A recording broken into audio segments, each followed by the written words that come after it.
Halo semua, hari ini kita mau membahas tentang kebenaran nih. Sebelumnya, adakah yang tahu apa saja nilai dan kriteria dari kebenaran? Supaya kita tahu, ayo kita belajar bersama tentang nilai dan kriteria kebenaran. Secara etimologi, logika berasal dari bahasa Yunani kuno. Logos yang berarti perkataan atau hasil pertimbangan akal pikiran yang diutarakan lewat kata dan dinyatakan dalam bahasa. Logos kemudian diturunkan menjadi kata logikos, yang berarti sebagai sesuatu yang diutarakan mengenai suatu pertimbangan akal, mengenai kata, mengenai percakapan, atau yang berkenaan dengan ungkapan bahasa. Maka dari itu, logika dapat didefinisikan sebagai suatu pertimbangan akal atau pikiran yang diutarakan lewat kata dan dinyatakan dalam bahasa. Logika sendiri terbagi ke dalam dua jenis, yaitu logika formal dan logika material. Logika formal merupakan suatu bentuk penalaran yang mengkaji tentang benar dan salah.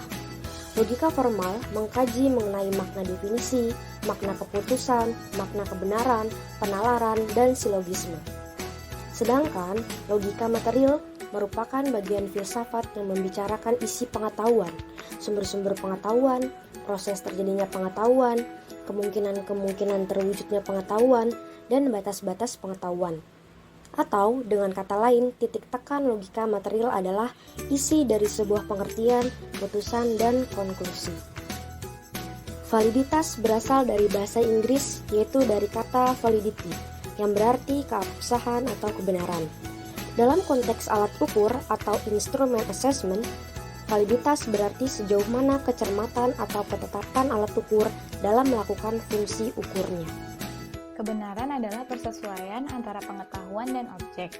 Bisa juga diartikan suatu pendapat atau perbuatan seseorang yang sesuai dengan orang lain dan tidak merugikan diri sendiri. Berdasarkan definisinya, kebenaran dapat dibedakan menjadi dua, yaitu kebenaran objektif dan kebenaran subjektif.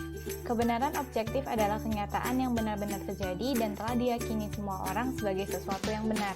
Kebenaran ini bersifat pasti dan tidak dapat dipungkiri lagi. Sedangkan kebenaran subjektif adalah kebenaran yang hanya diakui sebagai kebenaran oleh sebagian manusia saja. Nilai merupakan akibat dari hubungan objek dan subjek sehingga selalu menampilkan aspek objektif dan subjektif.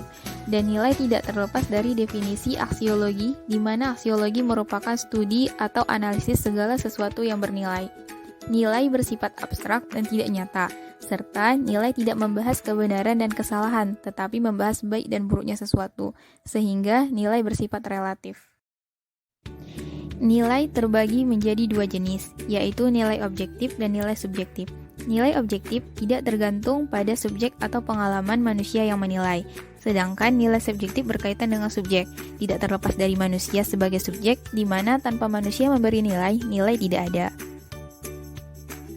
Terdapat 3 cara untuk memahami hakikat nilai, yaitu subjektivitas yang berarti nilai bergantung pada pengalaman, objektivitas logis yaitu logis dapat diketahui melalui akal dan bebas keberadaannya, dan objektivitas metafisik yaitu nilai yang bersifat objektif yang menyusun suatu kenyataan. Teori kebenaran terbagi menjadi 4 macam. Yang pertama adalah teori korespondensi. Teori kebenaran korespondensi merupakan sebuah teori yang berpandangan bahwa pernyataan-pernyataan adalah benar jika berkorespondensi dengan fakta atau pernyataan yang ada di alam atau objek dari pernyataan tersebut. Contohnya, matahari terbit dari timur. Pernyataan tersebut benar karena sesuai dengan fakta yang ada bahwa matahari terbit dari timur. Teori kebenaran yang kedua adalah teori koherensi.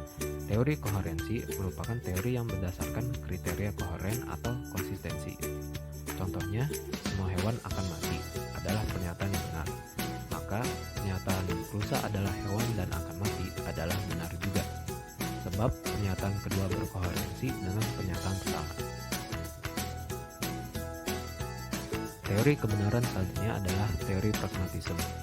Teori pragmatisme adalah teori yang berpandangan bahwa arti dari ide dibatasi oleh referensi pada konsekuensi ilmiah, personal, atau sosial. Contohnya, seseorang mengungkapkan ide untuk menciptakan alat komunikasi untuk berbicara jarak jauh. Kemudian ide tersebut direalisasikan hingga terciptanya handphone. Maka alat komunikasi yang berupa handphone dianggap benar karena alat tersebut berfungsional. Dan teori kebenaran yang terakhir adalah teori performatif. Teori performatif merupakan sebuah teori di mana suatu pernyataan akan dianggap benar jika ia menciptakan realitas. Contohnya, mengangkat seorang menjadi pemimpin, menetapkan tanggal 1 Syawal pada kalender Hijriah, dan masih banyak lagi. Kriteria kebenaran adalah standar dan aturan yang digunakan untuk menilai keakuratan pernyataan dan klaim. Kriteria kebenaran cenderung menekankan salah satu atau lebih dari 3 pendekatan, yaitu 1. Yang benar adalah yang memuaskan keinginan kita. Kedua, yang benar adalah yang dapat dibuktikan dengan eksperimen. Yang ketiga, yang benar adalah yang membantu dalam perjuangan hidup biologis.